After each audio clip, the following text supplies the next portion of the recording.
श्री गणेशाय नमः। श्री जानकी वल्लभो विजयते। श्रीमद् वाल्मीकि रामायण अयोध्या कांड का 11वां सर्ग। केकई का राजा को प्रतिज्ञाबद्ध करके उन्हें पहले के दिए हुए 2 वरों का स्मरण दिलाकर भरत के लिए अभिषेक और राम के लिए 14 वर्षों का वनवास मांगना। भूपाल दशरथ कामदेव के बाणों से पीड़ित तथा काम वेग के वशीभूत हो उसी का अनुसरण कर रहे थे। उनसे केकई ने यह कठोर वचन कहा, देव, न तो किसी ने मेरा उपकार किया है और न किसी के द्वारा मैं अपमानित या निंदित हुई हूँ। मेरा कोई एक मनोरथ है और मैं आपके द्वारा उसकी पूर्ति चाहती हूँ। यदि आप उसे पूर्ण करना चाहते हो तो प्रतिज्ञा कीजिए, इसके बाद मैं अपना वास्तविक अभिप्राय आपसे कहूंगी। महाराज दशरथ काम के अधीन हो रहे थे। वे कैकेयी की बात सुनकर किंचित मुस्कुराए और पृथ्वी पर पड़ी हुई उस देवी के केशों को हाथ से पकड़कर उसके सिर को अपनी गोद में रखकर उससे इस प्रकार बोले, अपने सौभाग्य पर गर्व करने वाली कैकेयी, क्या तुम्हें मालूम नहीं है कि न श्री राम के अतिरिक्त दूसरा कोई ऐसा मनुष्य नहीं है जो मुझे तुमसे अधिक प्रिय हो, जो प्राणों के द्वारा भी आराधनीय है और जिन्हें जीतना किसी के लिए भी असंभव है। उन प्रमुख वीर महात्मा श्री राम की शपथ खाकर कहता हूँ कि तुम्हारी कामना पूर्ण होगी। अतः तुम्हारे मन की जो इच्छा हो उसे बताओ।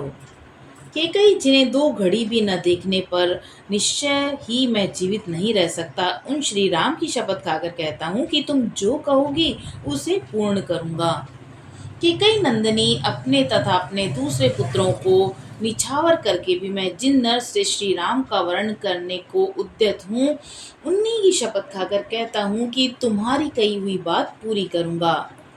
भद्रे कैकेयी राजकुमारी, मेरा यह हृदय भी तुम्हारे वचनों की पूर्ति के लिए तत्पर है। ऐसा सोचकर तुम अपनी इच्छा व्यक्त करके इस दुख से मेरा उद्धार करो।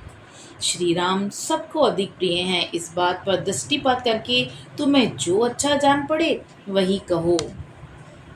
अपनी बात को, अपने बल को देखते हुए भी तुम्हें मुझ पर शंका नहीं करनी चाहिए। मैं अपने सत्कर्मों की शपथ खाकर प्रतिज्ञा करता हूँ कि तुम्हारा प्रिय कार्य अवश्य सिद्ध करूँगा। रानी कैकेयी का मन स्वार्थ की सिद्धि में ही लगा हुआ था। उनके हृदय में भरत के प्रति पक्षपात था और राजा को अपने वश में देकर हर्ष हो रहा था। अतः यह सोचकर कि अब मेरे लिए अपना मतलब साधने का अवसर आ गया है, वह राजा से ऐसी बात बोली जिसे मुंह से निकालना शत्रु के लिए भी कठिन है। राजा की उस शपथ युक्त वचन से उसको बड़ा हर्ष हुआ था। उसने अपने उस अभिप्राय को, जो पास आए हुए यमराज के समान अत्यंत भयंकर था, इन शब्दों में व्यक्त किया। राजन, आप जिस तरह क्रमशः शपथ खाकर मुझे वर देने को उद्यत हुए हैं, उसे इंद्र आदि 33 देवता सुन लें। चंद्रमा, सूर्य, आकाश, ग्रह, रात, दिन, दिशा, जगत, यह पृथ्वी, गंधर्व, राक्षस, रात में विचरने वाले प्राणी, घरों में रहने वाले ग्रह देवता तथा इनके अतिरिक्त जितने भी प्राणी हों, वे सब आपके कथन को जान लें, आपकी बातों के साक्षी बने।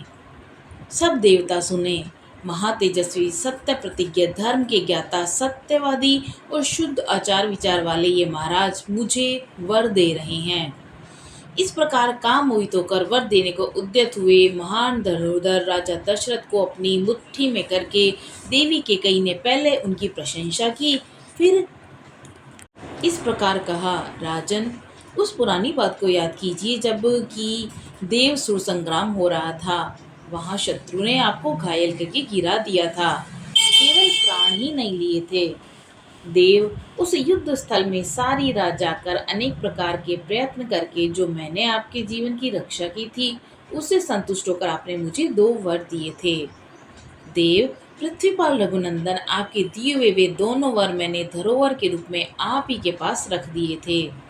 आज इस समय उन्हीं की मैं खोज करती हूँ।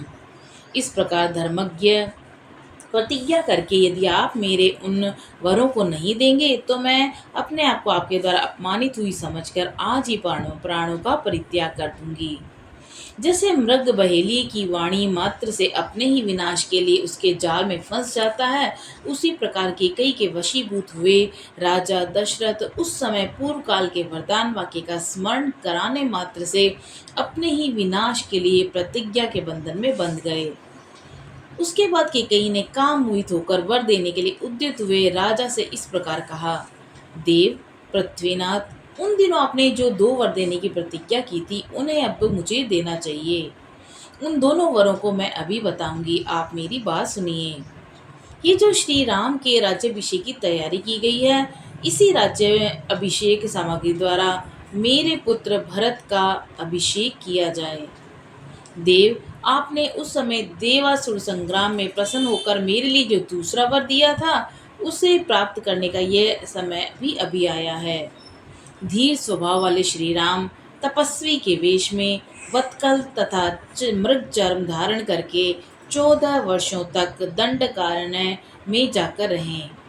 भरत को आज निष्कंटक युवराज पद प्राप्त हो जाए, यही मेरी सर्वश्रेष्ठ कामना है। मैं आपसे पहले का दिया हुआ वर ही मांगती हूँ। आप ऐसी व्यवस्था करें जिससे मैं आज ही श्री राम को वन की ओर जाते देखूं। आप राजाओं के राजा हैं, अतः सत्य प्रतिज्ञा बनिए और उस सत्य के द्वारा अपने कुल, शील, जन की रक्षा कीजिए। तपस्वी पुरुष कहते हैं कि सत्य बोलना सर्वश्रेष्ठ धर्म है।